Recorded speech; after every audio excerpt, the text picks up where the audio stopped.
Mal de nouvelles têtes, donc on est très heureux de vous recevoir. On a un dimanche un peu particulier, on va avoir 2 baptêmes aujourd'hui, donc on va avoir cette joie immense de participer à ces baptêmes. Le reste du culte reste inchangé, on va commencer par un moment de louange et de prière. On a l'habitude aussi d'avoir un moment pour les offrandes qui fait vraiment partie de la louange vers Dieu. Pour des raisons logistiques, on va pas la faire, donc j'invite ceux qui ont préparé ce moment à le faire après, à mettre leur offrande dans l'urne à la sortie. Au centre de ce culte, on aura, après avoir loué et prié, on aura le baptême de Kayla et Océane, et on terminera cette première partie en partageant ensemble le repas du Seigneur, la scène en communion pour la première fois avec nos 2 sœurs. Et enfin, après cette première partie, on va ouvrir la parole et Alain nous ouvrira la parole, la Bible, pour que nous puissions la méditer ensemble. Alors avant de commencer, je vous propose de remettre ces moments en prière. Seigneur, on veut encore te remercier pour ces moments que tu nous permets d'avoir. On veut te prier que tu prépares nos cœurs, tu nous aides à profiter pleinement de ce qui arrive, de ces louanges qu'on va t'adresser, que nos cœurs soient vraiment centrés sur toi encore ce matin. Amen. Alors, j'écoutais récemment l'interview d'une personne faite par un journaliste. Et le journaliste a l'habitude d'introduire ses interviews avec cette expression « Nous sommes la moyenne des personnes que nous fréquentons ». En d'autres termes, efforçons-nous de côtoyer des personnes qui nous tirent vers le haut. Alors, c'est pas un verset biblique. La Bible a des versets qui sont similaires, mais qui peuvent être interprétés différemment. On a dans Proverbe 13, verset 20, « Celui qui marche avec les sages devient sage, celui qui fréquente les gens stupides s'en trouve mal. » Mais on remarquez les différences entre le verset des Proverbes. On va essayer d'appliquer cette expression, ce concept, de remonter notre moyenne. Alors non pas parce que vous allez me côtoyer ce matin, mais parce qu'on va profiter de cultiver la présence de notre Seigneur, cultiver la présence, une présence à côté du Créateur du monde, qui est infiniment bon, infiniment puissant, infiniment intelligent, infiniment amour, infiniment juste. Alors il y a quelques profs de maths ici qui, j'espère, confirmeront que la présence d'une valeur infinie dans le calcul d'une moyenne, peu importe les autres, nous fait tangenter vers l'infini. Donc, appliquons donc cette expression, nous sommes la moyenne des personnes que nous fréquentons. Et cette présence dans nos vies, c'est ce qui doit être notre objectif et notre fierté, comme le disait Paul aux Galates, dans Galates 6, verset 14.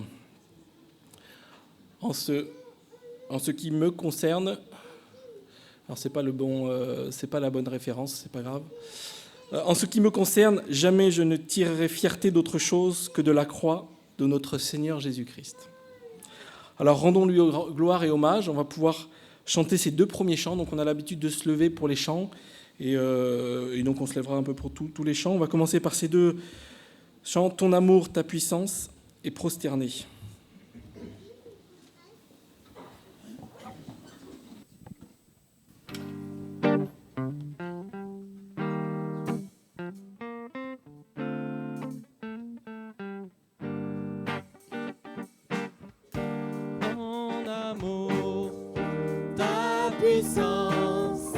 Ta présence dans ma vie,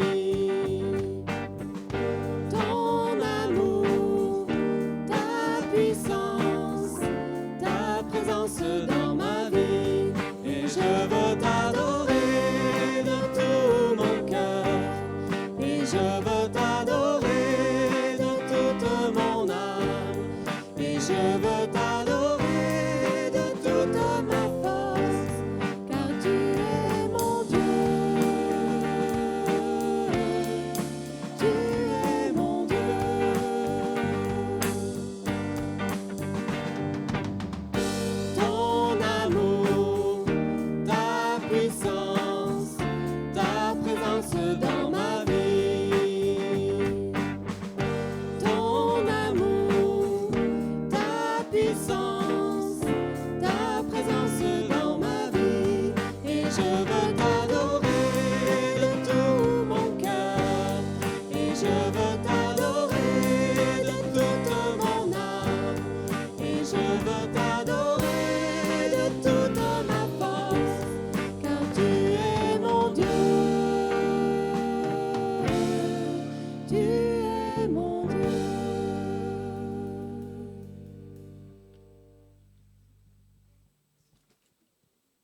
Voyez Christ, le Fils de l'homme, éclatant de beauté, qui tient les clés de la mort, le premier, le dernier.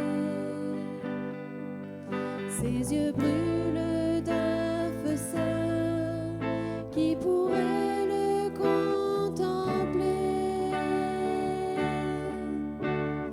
Prosternés devant le roi, tremblez devant sa gloire et sa splendeur.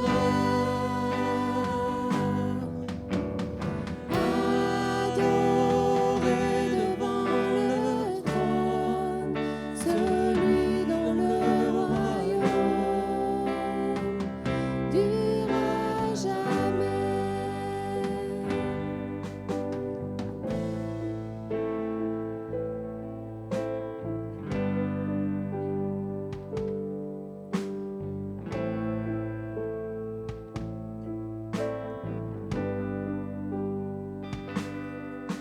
Honorez le juste roi, qui saint d'autorité viendra achever Satan, l'écrasant sous ses pieds. Devant ce suprême juge qui pourrait se relever, prosternez devant le roi, tremblez devant sa gloire et sa splendeur. Adorez devant le trône celui dont le royaume durera jamais.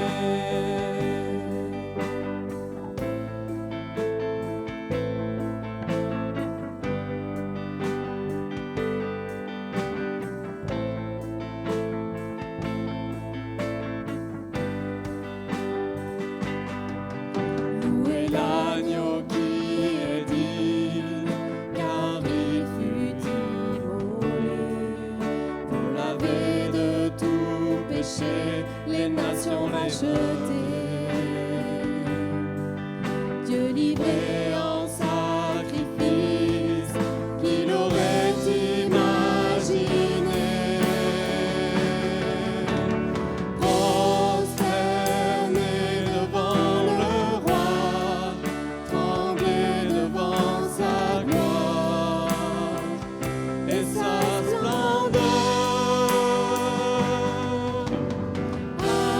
Adorez devant le trône celui dont le royaume durera jamais.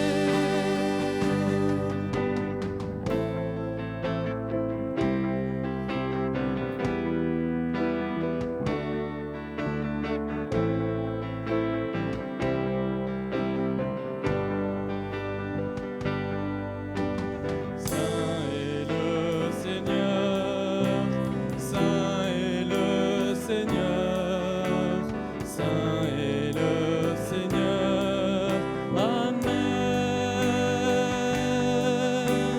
Saint est le Seigneur, Saint est le Seigneur, Saint est le Seigneur, Amen.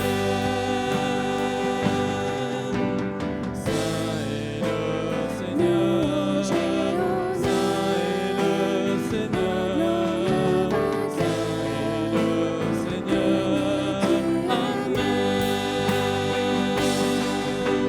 Saint est le Seigneur, Saint est le Seigneur, Saint est le Seigneur, Amen.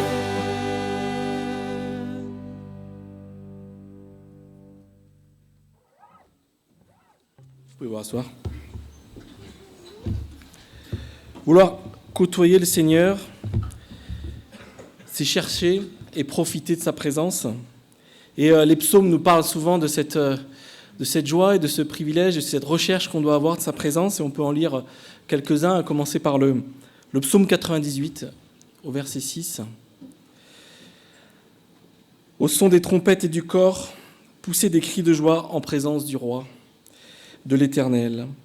Et le psaume 100 aussi nous en parle un peu plus loin. Servez l'Éternel avec joie, venez avec allégresse en sa présence. Et enfin, je citerai le psaume 105. Ayez recours à l'Éternel et à sa force, recherchez constamment sa présence. Et comme un encouragement à chercher cette présence, nous pouvons chanter ce prochain cantique, ce prochain chant, ébloui, et je vais vous lire le refrain. Ébloui devant toi, Éternel, ébahi par l'amour de ton ciel, je suis là à tes pieds, je viens t'adorer, je désire habiter près de toi. Vous pouvez vous lever pour chanter.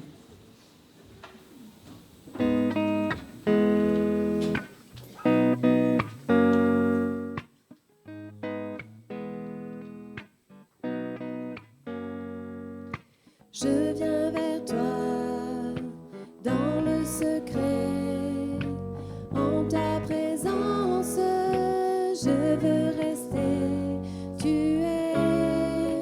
Tu seras toujours là. Tout contre toi, près de ton cœur, je peux entendre ta voix, Seigneur. Tu seras toujours là. Ébloui devant toi, Éternel,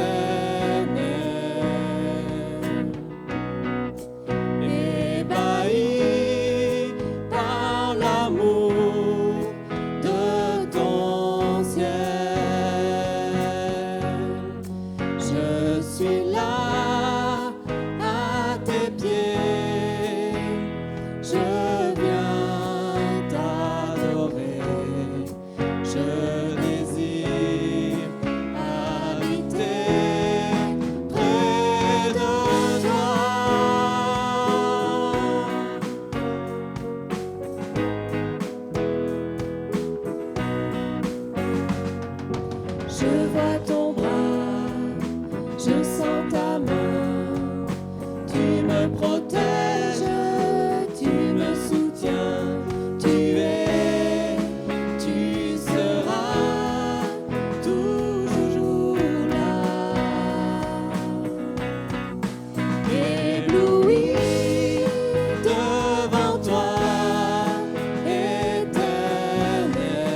Je suis là à tes pieds, je viens t'adorer, je désire habiter près de toi.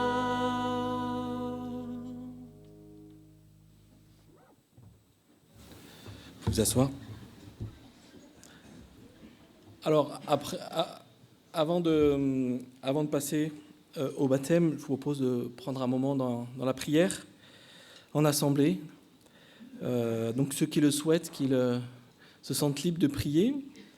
Alors, nous sommes nombreux aujourd'hui, donc je vous invite à faire des prières courtes pour que chacun puisse s'exprimer, que vous parliez aussi fort, parce que tout le monde n'entend pas, et comme il y a du monde, vraiment prier d'une forte voix, prier avec la tête vers le haut pour que le son puisse être diffusé partout, que chacun puisse profiter de ces prières. Et je terminerai ce moment.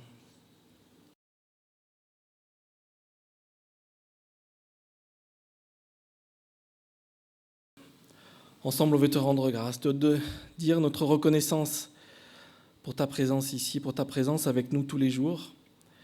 Et on veut te prier encore, tu bénisses 2 personnes qui vont être baptisées, qui ont fait le pas de témoigner aussi de leur foi, Seigneur.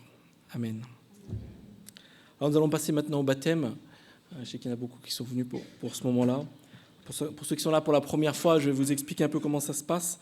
On va d'abord avoir Kayla qui va venir, qui va nous donner son témoignage, expliquer comment elle a rencontré le Seigneur et pourquoi elle souhaite se faire baptiser. Après ce témoignage, on va passer au baptême lui-même. Et ensuite, juste après ça, on va avoir un chant que Kayla a choisi, qu'on chantera ensemble. Et après, ce sera au tour de Céane avec la même séquence. Donc, je te laisse la place.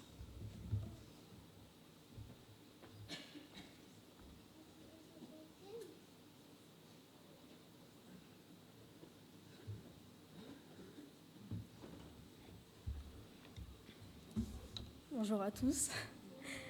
Je me présente pour ceux qui ne me connaissent pas, je m'appelle Kayla. Aujourd'hui, je vais vous partager mon témoignage. Et il parle de la relation que j'avais avec mon père avant. Quand j'étais petite, je ne me rendais pas compte qu'il me manquait la présence d'un papa, car je vivais avec mon frère et ma sœur. Mais en grandissant, j'ai vraiment ressenti ce manque en moi. Car à cause de son métier, je ne le voyais jamais, à part pendant les vacances et les week-ends. Donc on peut dire qu'il n'était jamais là. Vers l'âge de mes 10-11 ans, j'ai commencé à avoir cette colère envers mon père, à cause de son absence. Et quand il était là, ce n'était pas top, et j'épargne les détails. Quand j'allais chez lui pour les vacances ou pour les week-ends, on ne pouvait s'empêcher de se crier dessus et se dire des choses vexantes. Et c'était un cercle. J'en arrivais au point où je stressais d'aller chez mon père. Puis un jour, au milieu juillet, donc j'étais en vacances chez lui, et un soir, on s'est vraiment pris la tête et c'est parti loin. Et encore une fois, j'épargne les détails. J'ai agi de manière respectueuse en lui disant de ma propre bouche « De toute façon, je ne t'aime pas, je ne vais plus te voir. » Et je suis partie chez ma mère. Et pendant 2 semaines, je ne lui ai pas donné de nouvelles, pas d'appel, de messages. Parce que oui, c'était ma manière à moi de lui faire comprendre à quel point je souffrais et que j'avais souffert de mon passé. Certes, ce n'était pas la bonne manière C'était pas la bonne manière de lui faire comprendre, je le reconnais, mais je n'arrivais pas à exprimer toute cette tristesse, cette colère qui s'était installée dans mon cœur. Et bien évidemment, on me répétait encore et encore « Mais Kayla, tu n'as qu'un seul père. » Oui, c'est vrai, mais lui aussi n'avait qu'une seule fille comme moi. Même si cette longue période aurait été la plus douloureuse, ma mère m'a aidée à aller de l'avant et m'a encouragée à aller lui parler. Moi et mon père avons mis les choses au clair.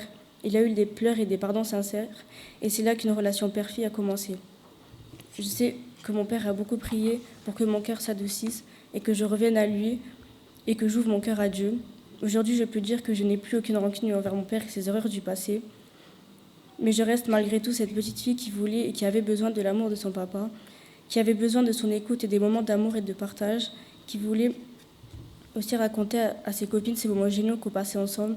Mais ce rêve restera enfoui au plus profond de mon cœur. Cette grosse blessure est maintenant cicatrisée grâce à la parole. Aujourd'hui, je témoigne devant vous tous que je m'engage à suivre le Seigneur et grandir dans ma foi. malgré mes nombreux défauts, car avant j'étais cette fille insolente et méchante envers son propre père, qui avait le cœur fermé à son pardon et la bouche clue pour lui demander pardon. Voilà comment Jésus a changé cette grosse partie de moi et continuera à me changer. Maintenant, je m'adresse à toi, papa. Je veux te demander pardon pour toutes ces paroles mauvaises et blessantes. Je te demande pardon d'avoir fait des blessures à ton cœur par des actes et des paroles. Tu es devenu ce père que j'ai toujours voulu et je suis fière de la personne que tu es devenue. Que le Seigneur te bénisse et te protège pendant encore de longues années. Je t'aime fort. Et je voudrais remercier Georges pour les cours de baptême et d'avoir pris le temps pour nous et que Dieu te bénisse aussi. Merci de votre écoute.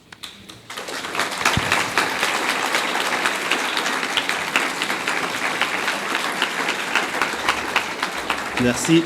Je vais juste rajouter un petit mot. Continuons de prier pour nos familles, pour nos enfants. Rien n'est impossible à Dieu. Aujourd'hui, si je suis devant vous, je sais où le Seigneur est venu me chercher. Je sais d'où je viens. Et c'est lui qui travaille dans le cœur. N'attendez pas d'être parfait. Benjamin souvent le dit souvent. Venez à Christ comme vous êtes et c'est lui qui vous change. C'est lui qui change les familles. C'est lui qui guérit, qui restaure. Continuons à prier pour nos familles, nos amis, et le Seigneur agira puissamment. Merci.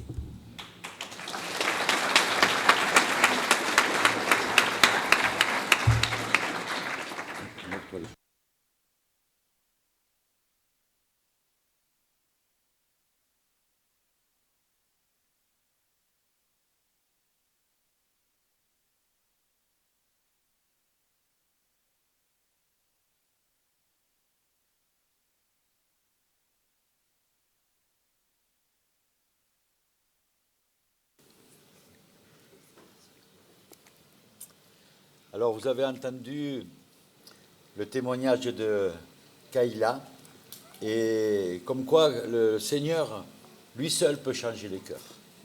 Et on a vu que de la rancune qu'elle avait, eh bien maintenant, cette rancune, elle ne l'a plus, et elle se base sur son Père céleste, en sachant que c'est lui qui change le cœur, et elle a témoigné comme quoi que maintenant, elle veut s'engager avec le Seigneur. Alors, je vais te poser quelques questions. Je vais te demander, Kalia, est-ce que tu crois que Jésus-Christ est le Fils de Dieu? Oui. Est-ce que tu reconnais dans ton cœur, au plus profond de toi-même, qu'il est venu pour prendre ton péché? Oui. Qu'il est mort sur la croix pour tes péchés et qu'il est ressuscité? Oui. Et que maintenant, il veut t'accompagner tout au long de ta vie. Et donc, tu t'engages à le suivre parce qu'il est le chemin, la vérité et la vie. Oui. Oui. Alors, sur la base de ton témoignage, je te baptise au nom du Père, du Fils et du Saint-Esprit.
Créateur de la terre,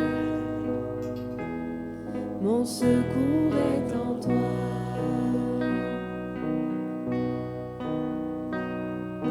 Je lève les yeux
chemin, mon destin, ton salut, mon refuge, tout est en toi, ta victoire, mon espoir, ton chemin, mon destin, ton salut, mon refuge, tout est en toi, ta victoire, mon espoir, ton chemin, mon destin, ton salut, mon refuge, tout est en toi, ta victoire, mon espoir, ton chemin, mon destin, ton salut, mon refuge, tout est en toi.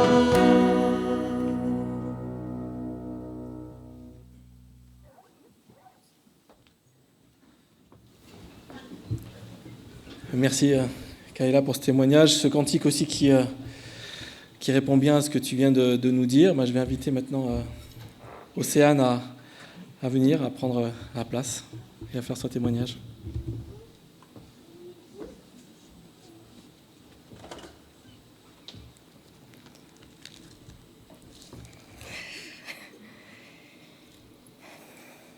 Bonjour, je me présente pour ceux qui ne me connaissent pas encore. Je m'appelle Océane. Aujourd'hui, je vais vous parler de ma rencontre avec le Seigneur. Il faut savoir que je viens d'une famille athée, mon papa catholique, mais sans me dire quoi que ce soit par rapport à ça. J'ai mené une adolescence plutôt difficile pour moi, mais aussi pour les personnes autour de moi, pour ma famille, mes amis proches. J'ai été très malheureuse pendant ces années et je ne trouvais pas ma raison de vivre, pas de passion, et je faisais beaucoup de bêtises. Je menais finalement une vie de débauche. J'ai gâché de nombreuses relations parce que je ne connaissais pas l'amour, le vrai amour. J'ai toujours entendu quand même un peu parler de Dieu par quelques amis ou des tantes éloignées, mais jamais plus, jusqu'au jour où je rencontre mon ancien compagnon et sa famille, avec des valeurs et des bagages incroyables, donc la Bible, le Seigneur, et une façon de pardonner incroyable qui était pour moi inacceptable. Je laissais rien passer dès que ce n'était pas dans mon intérêt en fait. Malgré ça, j'ai pris de nombreuses années à trouver le Seigneur de mon côté, jusqu'au jour où j'ai commencé à y croire. J'ai commencé à lire la Bible et à essayer de comprendre qui était Jésus. Mais cela a duré qu'une période. Comme de nombreuses personnes, je croyais, mais je ne pratiquais pas. Jusqu'au jour où j'ai réussi à gâcher une relation très importante pour moi, à cause d'un énorme besoin d'être seule et de reprendre tout à zéro. Cette décision, elle a été prise à chaud, sans penser aux conséquences, et au fur et à mesure du temps, mon état mental s'empirait, au point qu'un soir, je ne pensais pas vraiment me réveiller tellement la souffrance était présente. Mais au contraire, le lendemain matin, mon esprit était en paix, et j'ai une sorte d'appel me dire de venir à l'église. Il faut savoir que j'ai un passage de la Bible qui me touche énormément. La plupart le connaissent. 1 Corinthiens 13:4. L'amour est patient, l'amour en service. Il n'est pas jaloux, il ne se vante pas, il ne se gonfle pas d'orgueil. L'amour ne fait rien de honteux, il ne cherche pas son intérêt, il ne se met pas en colère, il ne se souvient pas du mal, il ne se réjouit pas de l'injustice, mais il se réjouit de la vérité. L'amour excuse tout, il croit tout, il espère tout, il supporte tout. J'ai particulièrement toujours aimé ce verset, il est beau, il est compréhensible. De toute façon, qu'est-ce qui est plus beau que l'amour ? Donc après ça, je suis venue à l'église le dimanche matin, seule, et le culte était basé sur l'amour, plus particulièrement 1 Corinthiens 13. J'ai donc tout compris. J'ai compris que je ne connaissais rien à l'amour et que je n'aurais pas du tout compris le verset. Je n'avais pas compris que je ne pouvais pas aimer les autres car il me manquait mon premier amour, l'amour de Dieu. Cet amour qui ne te lâchera jamais, et c'est cet amour inconditionnel que j'ai envie de partager avec vous aujourd'hui. Je suis aussi venue un soir à l'étude biblique, et ce soir-là, on a parlé de la repentance, ce qui m'a beaucoup touchée car c'est par ce moyen-là que Dieu est réellement passé de ma tête à mon cœur. Donc c'est 10 cm si petits, mais qui sont au final énormes. Et j'ai donc compris que la seule personne à pouvoir me sauver, c'est bien Dieu. Je me suis donc mise à genoux et j'ai enfin choisi le bon chemin, le chemin de la vérité. J'ai décidé de tout abandonner pour suivre le Christ. Après cet événement, tout a changé. Le Seigneur a fait des miracles pour moi et pour les gens que j'aimais. Des fois, je me mets à ses pieds et je lui dis qu'il n'a rien à me donner, que je ne mérite pas son amour, mais il me prouve à chaque fois que je suis légitime d'être aimée aussi, comme tous ses enfants. Merci à Véro, merci à Georges, merci à tout le monde. Merci.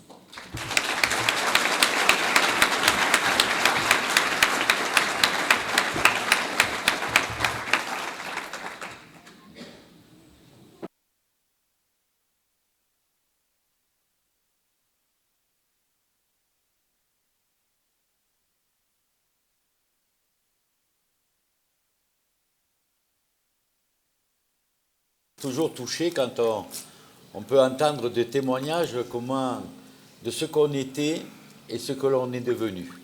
Surtout quand on rencontre le Seigneur. Et dans ton témoignage, tu nous as parlé que tu étais sans Dieu et qu'à un moment donné, tu t'es donné à Dieu et que la paix que tu n'avais pas, tu l'as ressentie après.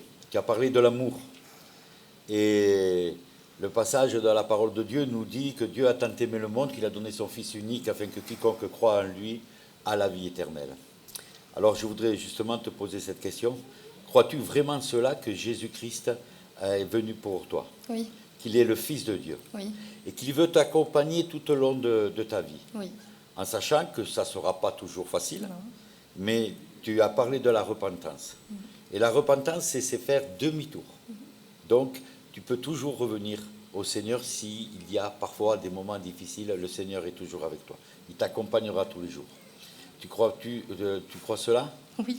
Alors, sur la base de ton témoignage, je te baptise au nom du Père, du Fils et du Saint-Esprit.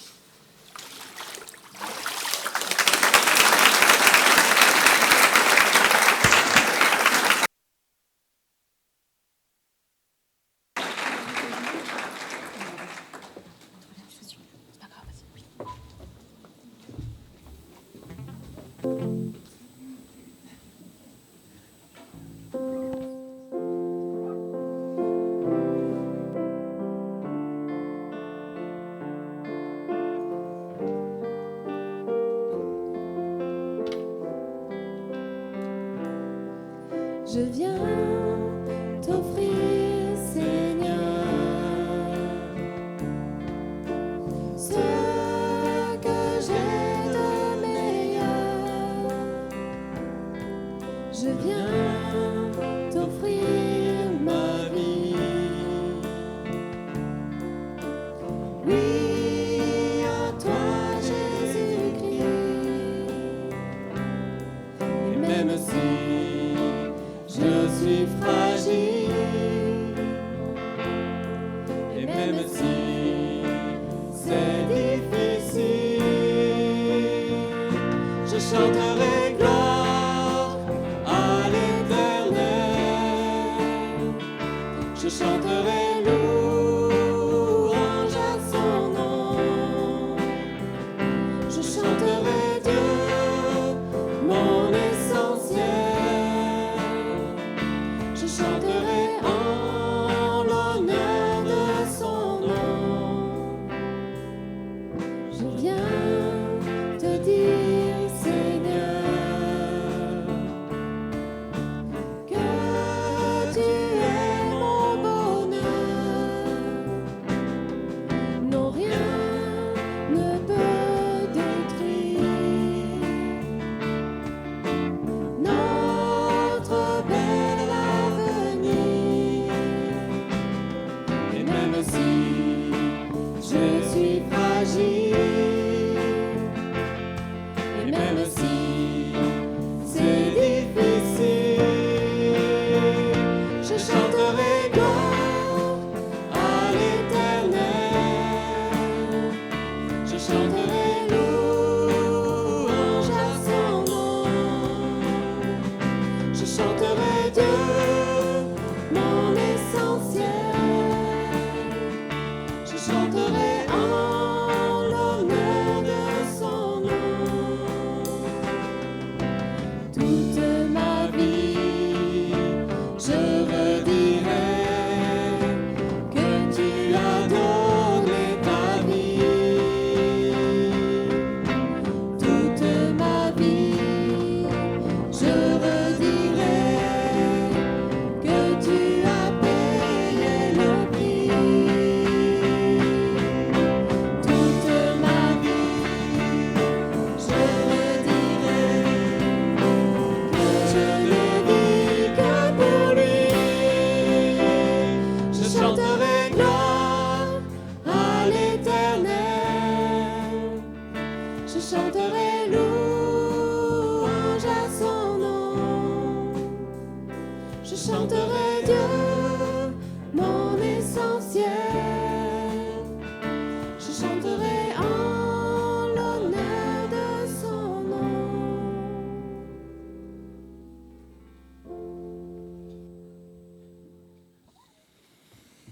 pouvez vous rasseoir.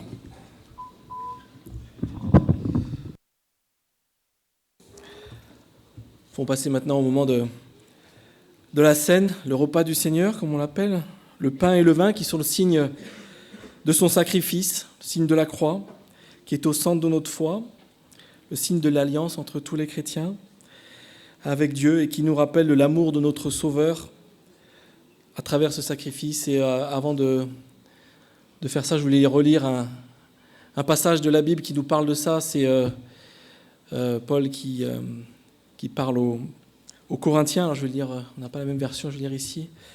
Et qui réexplique aux Corinthiens qu'est-ce que représente ce repas et comment on doit le prendre. Car moi j'ai reçu du Seigneur ce que je vous ai transmis. Le Seigneur Jésus, dans la nuit où il allait être livré, prit du pain. En effet, j'ai reçu du Seigneur... Non, pris du pain, tu peux passer au suivant ? Oui. Après avoir remercié Dieu, il a rompu et a dit, prenez, mangez. Ceci est mon corps qui est rompu pour vous. Faites ceci en souvenir de moi. De même, après le repas, il prit la coupe et dit, cette coupe est la nouvelle alliance en mon sang. Faites ceci en souvenir de moi toutes les fois que vous en boirez. En effet, toutes les fois que vous mangez ce pain et que vous buvez cette coupe, vous annoncez la mort du Seigneur jusqu'à ce qu'il vienne. C'est pourquoi celui qui mange ce pain et boit la coupe du Seigneur indignement sera coupable envers le corps et le sang du Seigneur. Que chacun donc s'examine lui-même et qu'ainsi il mange du pain et boive de la coupe. Car celui qui mange et boit indignement sans discerner le corps du Seigneur mange et boit un jugement contre lui-même. Voilà, on va s'arrêter là. Donc on va prendre la scène, donc on a l'habitude de la prendre ensemble tous les dimanches, et je vais demander à ceux qui sont baptisés, qui ont reconnu et qui ont témoigné, comme viennent de le faire Kayla et Océane, que le Seigneur est leur sauveur, de bien vouloir se lever pour faciliter la distribution. Les autres peuvent rester assis, on se relèvera après pour chanter. On a l'habitude de s'attendre pour prendre le pain et prendre le vin. Et je vais inviter ceux à qui j'ai demandé de m'aider à distribuer de venir.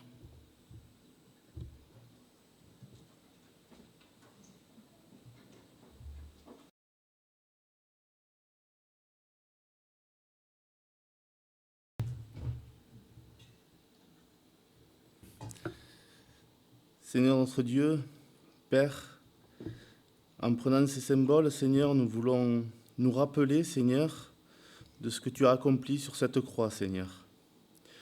Nous étions perdus, nous étions loin de toi, Seigneur, et tu as quitté la gloire de ton ciel pour venir nous racheter, Seigneur, à un grand prix.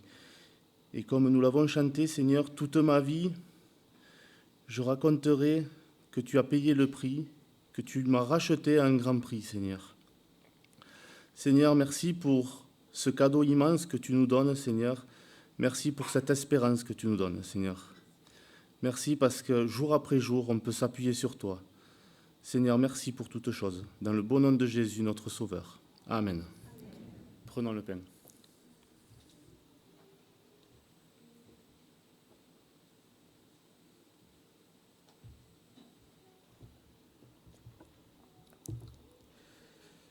Père trois fois saint, nous venons avec un cœur rempli de reconnaissance, nous prosterner devant toi, devant l'œuvre à la croix que Jésus a opérée pour nous. Pendant que nous étions encore pécheurs, la Bible nous enseigne que Christ est venu, il a pris nos charges, il a pris nos péchés, il a pris toute notre souffrance. Il s'est chargé de nos péchés. En lui, il n'y avait aucun péché, il était parfait. Mais par nos iniquités, il est venu. Par ton amour, tu nous as délivrés. Et nous voici devant toi en ce moment pour nous rappeler ces moments douloureux que Christ a subis à cause de nos péchés, à cause de nous, nos défauts. Seigneur, nous venons pour te dire sincèrement merci. Nous venons pour te dire merci, tu nous as rachetés une fois pour toutes. Et ce n'est pas un mérite, c'est une grâce, c'est un privilège pour nous. Nous te rendons toute la gloire en annonçant ainsi, Seigneur, le retour de notre Sauveur. Que Christ soit loué à jamais. Dans le nom de Jésus, prenons la coupe.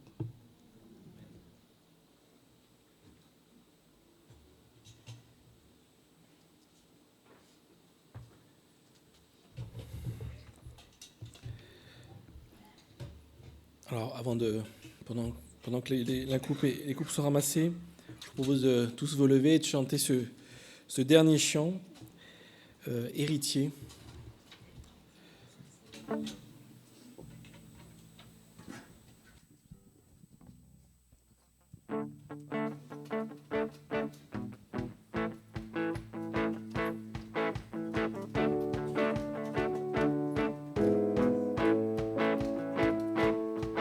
Dieu fait éclater son amour en sacrifiant son Fils, déclaré juste pour toujours, unis à Jésus-Christ. Nous sommes enfants du Seigneur, sa grâce nous libère. Plus d'esclavage, plus de peur, nous crions Abba Père. Justifié, bien-aimé, délivré, en Christ jamais condamné. Héritier par le Père adopté, scellé pour l'éternité.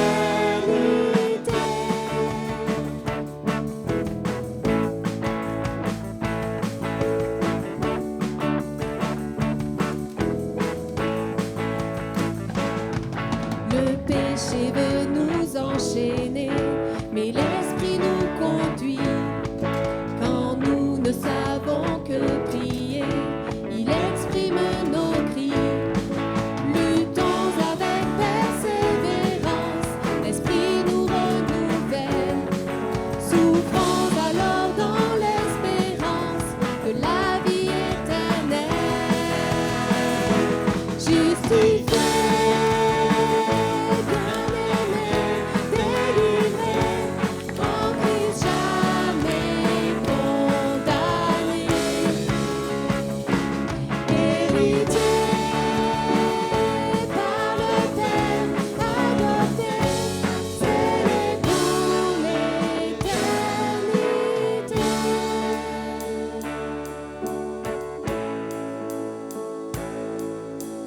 Qui pourrait nous accuser?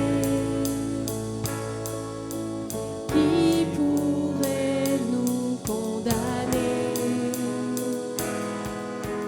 Qui pourrait nous séparer de l'amour de Dieu en Christ?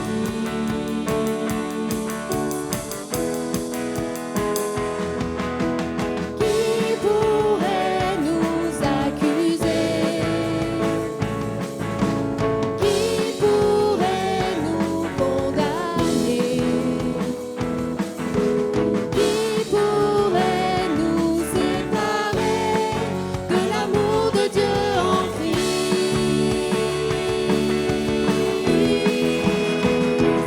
Justifié, bien-aimé, délivré, en Christ jamais condamné. Héritier par le Père adopté, scellé pour l'éternité.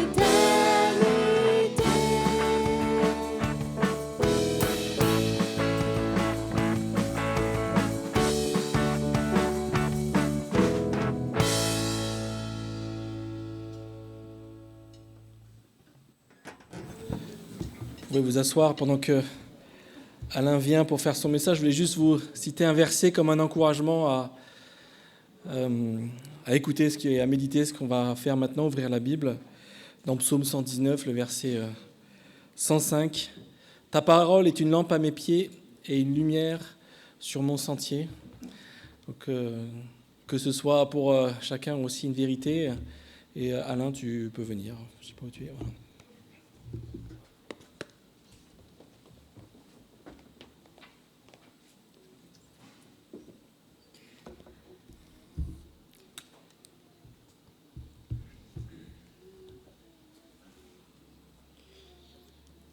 Eh bien, bonjour à tous. Ce matin, nous sommes peut-être interpellés.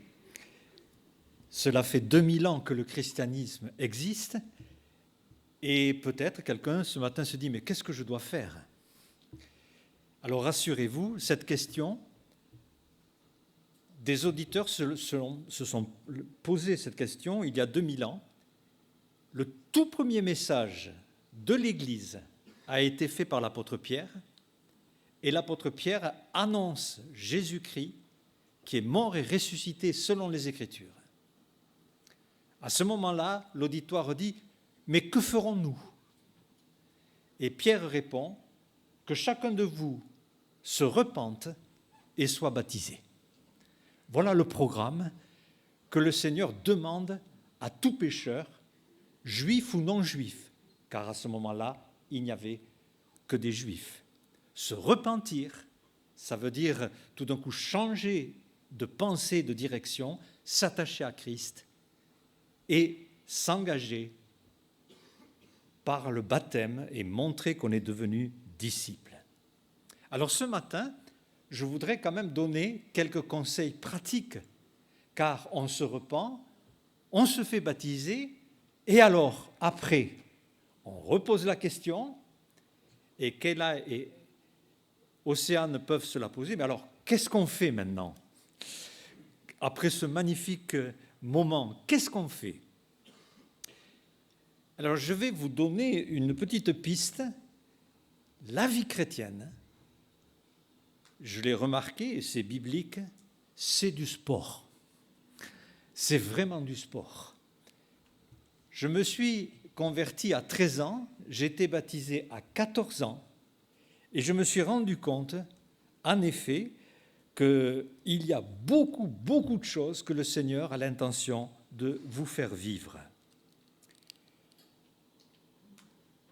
Il y a un passage biblique qui dit ceci dans 2 Timothée, « L'athlète n'est pas couronné s'il n'a pas combattu selon les règles. » On est en plein Tour de France. Dans quelques jours, c'est les Jeux Olympiques. Et cela va nous aider un peu à situer le cadre. Pourquoi la vie chrétienne serait un sport? Autrefois, dans l'Église du temps donc, de la Bible, il y avait des jeux, des sports venus de Grèce, repris par les Romains. C'était très populaire. Et les apôtres vont dire, votre vie avec le Seigneur, c'est une lutte, c'est un combat, oui, c'est comme du sport, comme l'athlète qui combat. Hein? Et dans ce verset, l'athlète n'est pas couronné s'il n'a pas combattu selon les règles. Le mot athlèo est traduit par athlète, mais le mot combattu est la traduction aussi d'athlète. Donc un athlète, c'est quelqu'un qui combat, qui lutte. La vie chrétienne, c'est du début à la fin un combat contre le mal, contre les tentations, contre les circonstances difficiles. Tous les jours, c'est un combat, c'est une lutte. Dans le sport, on parle d'épreuves physiques, mais on parle d'épreuves quand même. Hein. Et il y a aussi des combats parce que tout le monde n'accepte pas quand on devient chrétien. Je me souviens quand j'ai accepté Christ comme mon sauveur et que j'ai dit maintenant je marche avec mon Seigneur, je veux lui plaire. J'avais des amis qui me disent viens, on va faire ça. J'ai dit non, je ne peux pas le faire, je suis chrétien. Et l'amitié s'est tournée tout doucement en hostilité, en moquerie. D'où le combat, d'où la tristesse de perdre même quelques amis. C'est comme le coureur, alors pour les anciens qui connaissent le Tour de France, Bernard Thévenet a dit ceci, pour des milliers de spectateurs qui vous applaudissent, si un seul vous insulte, c'est lui que vous retenez et qui vous fait mal. Nous courons. Nous avançons avec Dieu. Et nous allons prendre donc les Jeux olympiques et pour aussi préciser quelques conseils que j'ai à cœur de donner particulièrement à Kayla et Océane. Alors vous remarquerez quand les Jeux olympiques vont commencer, on va avoir les nations qui seront là représentées et tous les athlètes vont défiler sous une bannière. Il y a une bannière. On court pour une identité, pour une bannière. Et d'ailleurs, quand un coureur gagne, souvent on lui passe le drapeau, il s'en enveloppe et il va saluer le public entouré de la bannière de son pays. Et il est fier, et le pays est fier de lui. Donc la bannière est un symbole honoré. D'ailleurs, quand des gens n'aiment pas un pays, ils prennent la bannière, la brûlent ou la piétinent. Vous avez montré ce matin que maintenant votre vie est sous une bannière. Et cette bannière, c'est Christ. Les passages bibliques sont nombreux, je vous en cite 2 ou 3. Le psaume 60, « Tu as donné à ceux qui te craignent une bannière ». Et il y avait même une prophétie dans Ésaïe 11, « Le rejeton d'Isaïe, c'est-à-dire Christ, sera là comme une bannière pour les peuples ». Christ est notre bannière. Et c'est vrai, j'ai peut-être perdu quelques amis, mais le Seigneur multiplie par 100 ce que l'on perd, donc ce n'est pas grave. On en trouve beaucoup plus après. Mais en tout cas, le sens de ma vie, c'est que je suis sous un drapeau. C'est Christ. Pourquoi ? Parce que Christ a tout donné pour que je sois sauvé.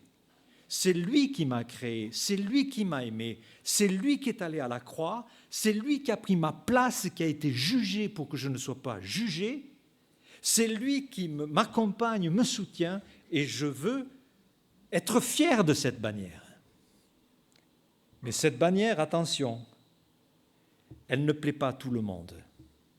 Et parfois, dans votre vie, Kéla et Océane, vous aurez la tristesse de voir que cette bannière est rejetée.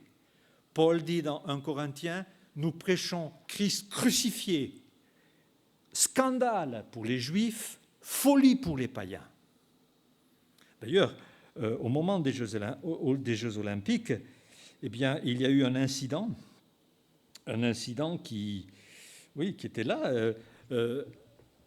Une affiche des Jeux a été créée. On a représenté Paris, les monuments de Paris, et il y avait bien sûr le bâtiment des Invalides. Le bâtiment des Invalides est surmonté d'une croix. Mais dans l'affiche, il n'y a pas la croix. On a mis juste un piquet, tout droit. Pourtant, ce bâtiment est une chapelle. On a voulu enlever l'identité. La croix, ça ne va pas. Ça ne va pas dans la vie. Et pourtant, il n'y a pas plus bonne nouvelle que la croix. Christ a donné sa vie. Un autre conseil pratique que j'ai appris depuis que j'ai 13 ans, avec le Seigneur, il y a des règles, évidemment. Une course se fait avec des règles. Chaque athlète va les connaître selon sa discipline, bien sûr.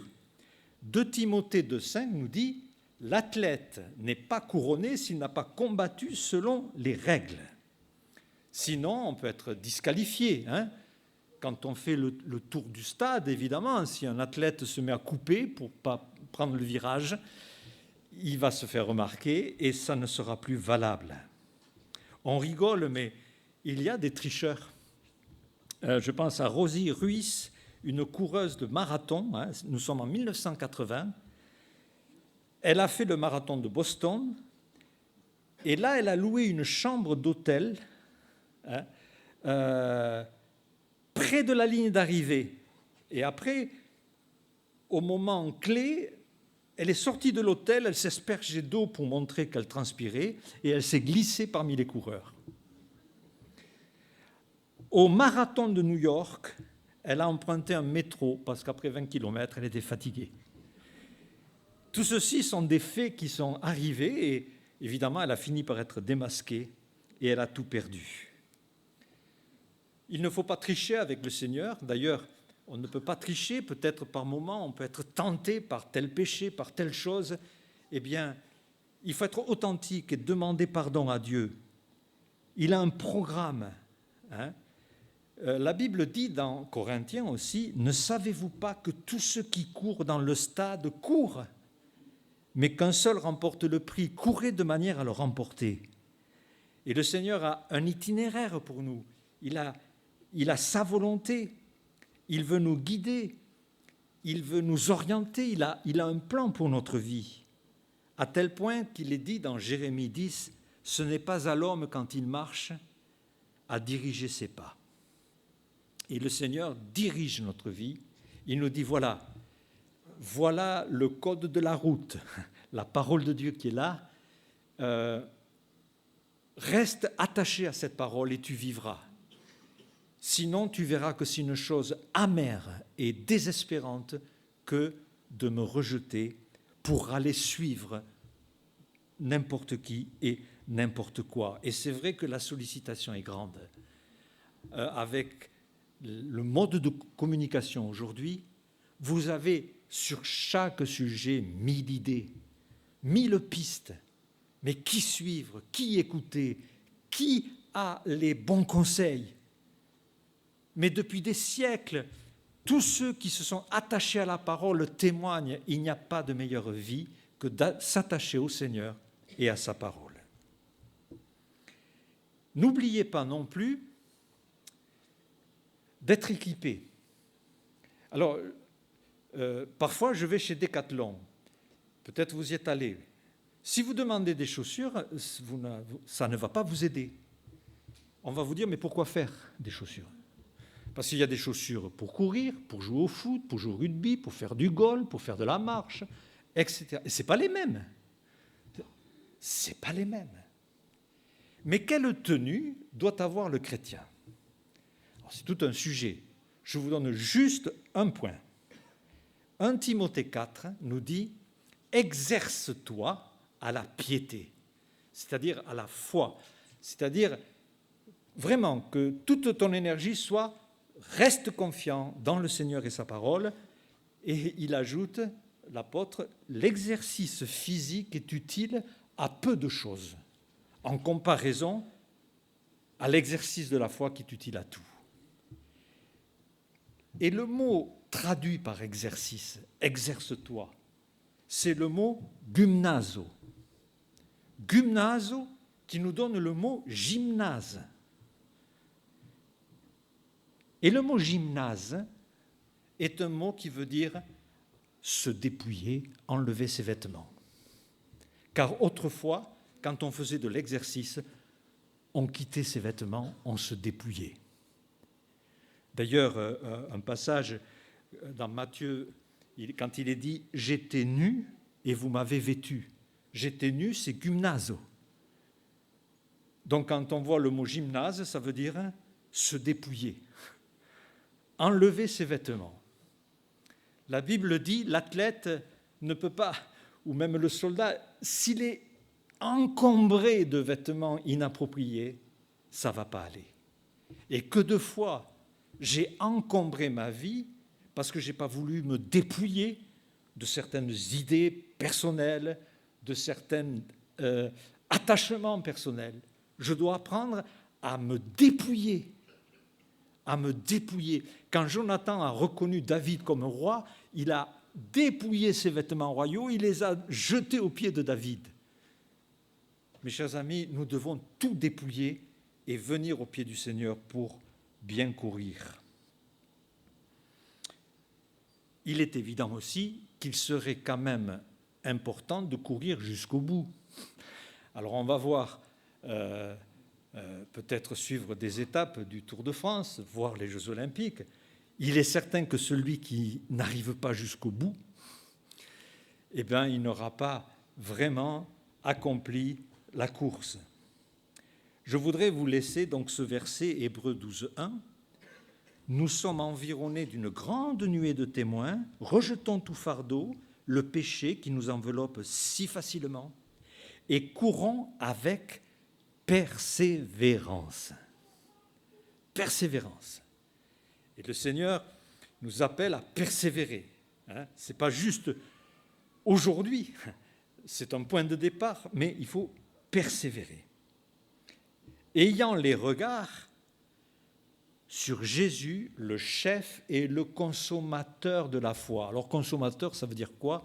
C'est une traduction qui n'est pas très heureuse, mais qui veut dire en fait celui qui est le chef de notre foi et qui est celui qui l'achève, qui l'amène à la perfection. C'est lui qui va vous accompagner et rendre la course possible.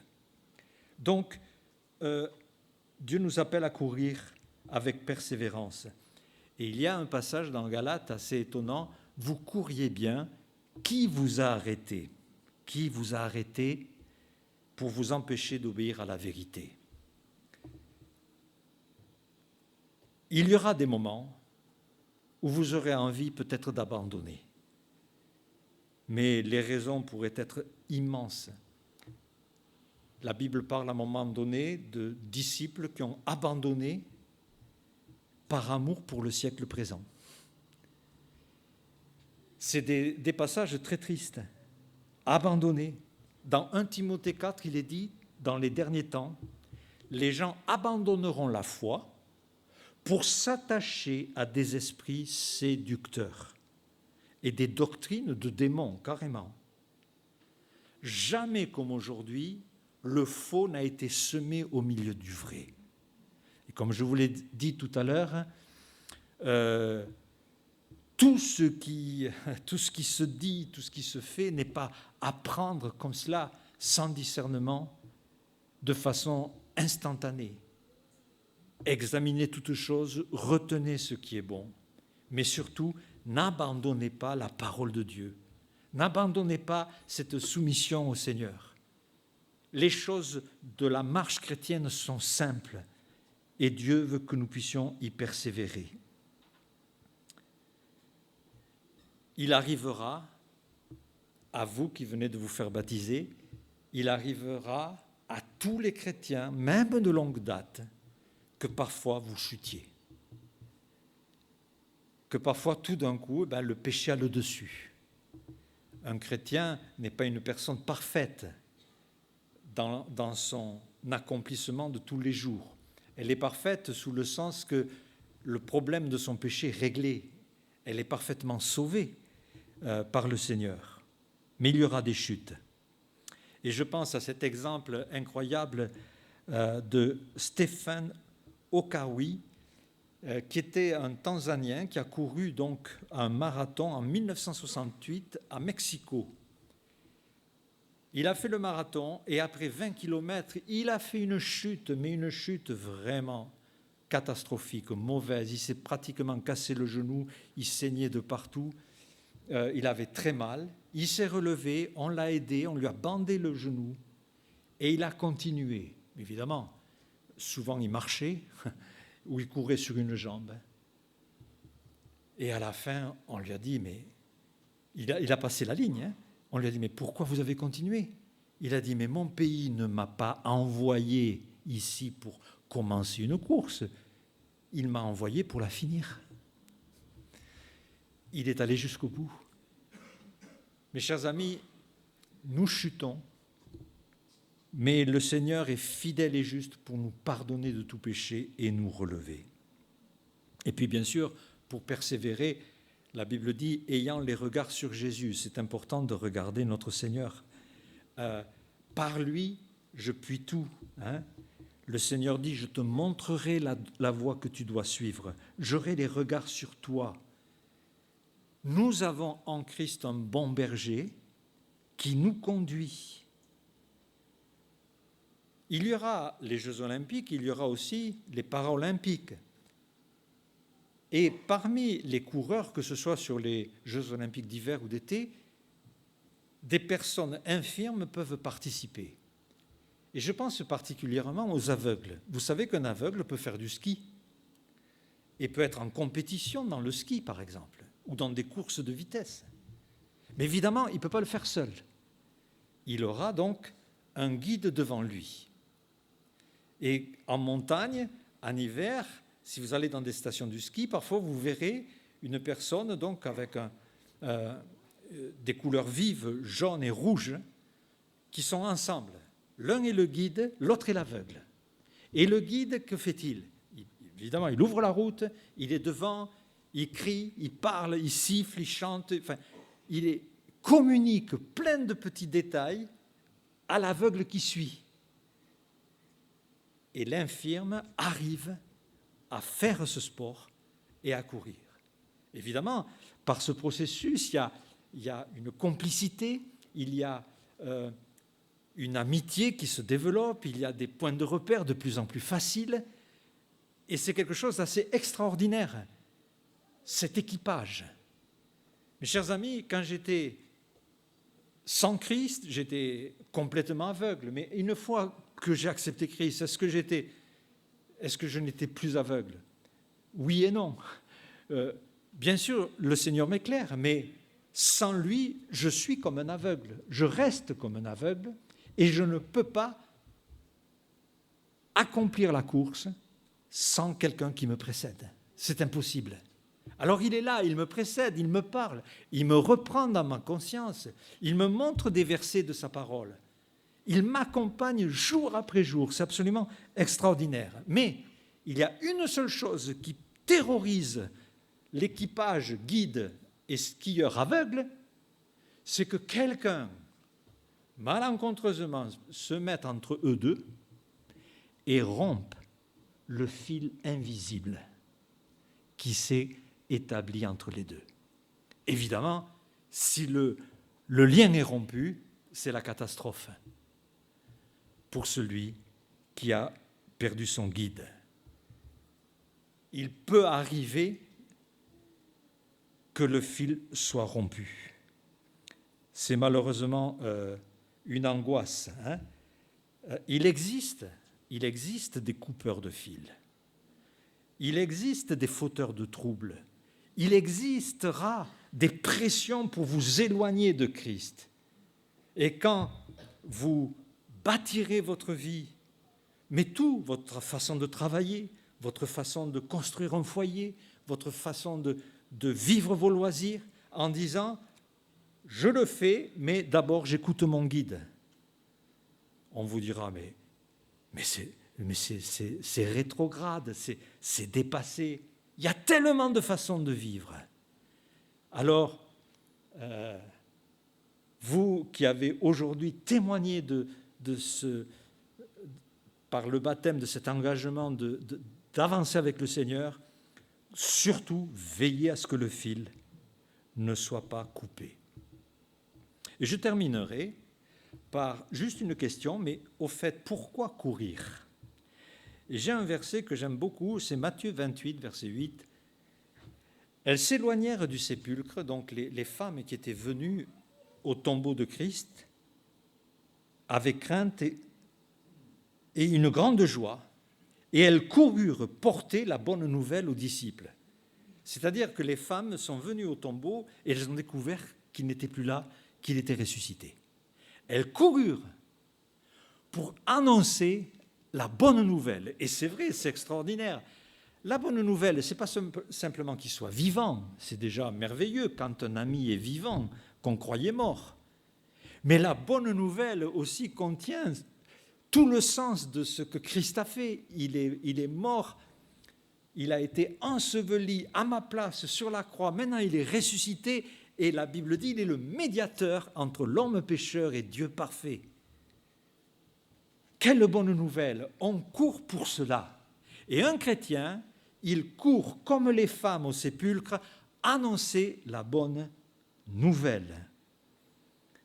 Parce qu'en Christ, nous sommes déjà plus que vainqueurs. Le problème du péché est réglé.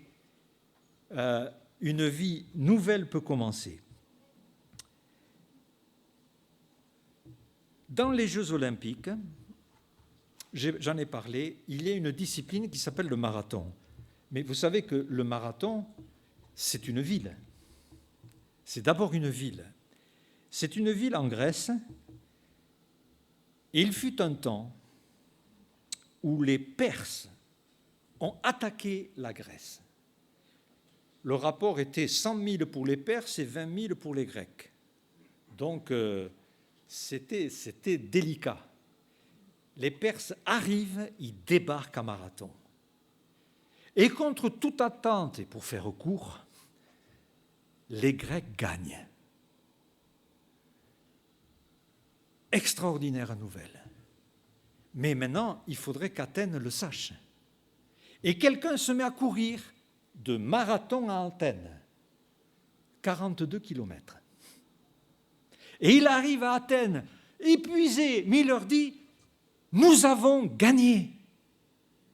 Nous avons gagné. Neni kekamen en grec. Nous avons gagné. 2 Corinthiens 2,14. Grâce soit rendue à Dieu qui nous fait toujours triompher en Christ et qui répand pour nous en tout lieu l'odeur de sa connaissance.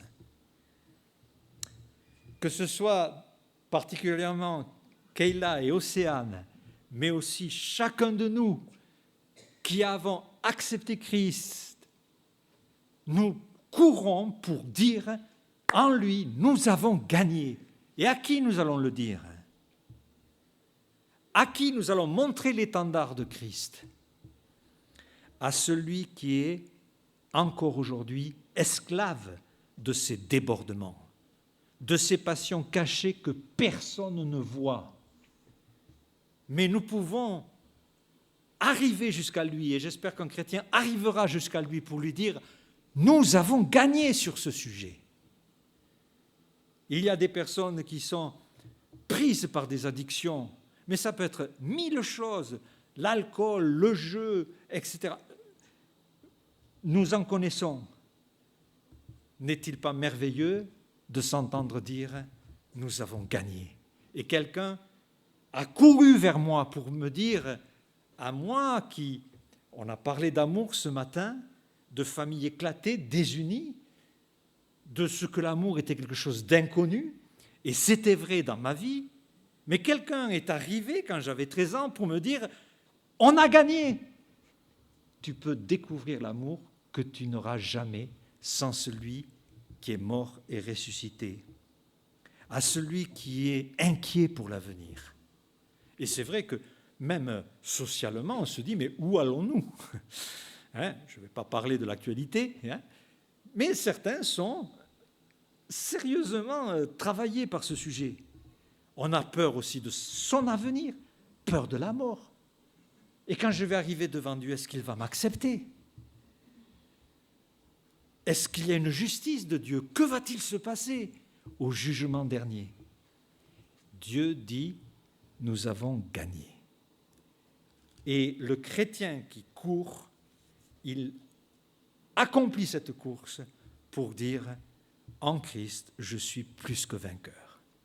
Alors que nous puissions vivre ce message, vivre cette vocation sportive, hein, peut-être vous ne le saviez pas, peut-être certains ne faisaient pas du sport jusqu'à ce matin, mais à partir d'aujourd'hui, nous sommes d'une certaine manière des grands sportifs. C'est le sens un peu de la vie chrétienne. Et nous pouvons dire autour de nous, à nos chers amis, à nos familles, à nos relations, Christ est ma vie. Et connaissez-le aussi, acceptez-le, afin que votre vie change. Que le Seigneur vous bénisse. Amen.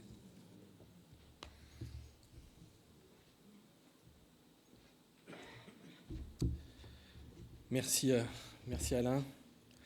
Et bienvenue Kayla et Océane dans l'équipe. Hein.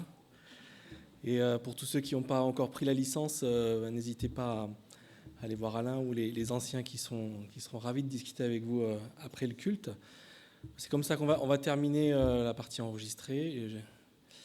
Et merci à ceux qui nous ont écoutés. Je vais laisser, je ne sais pas qui, faire les annonces.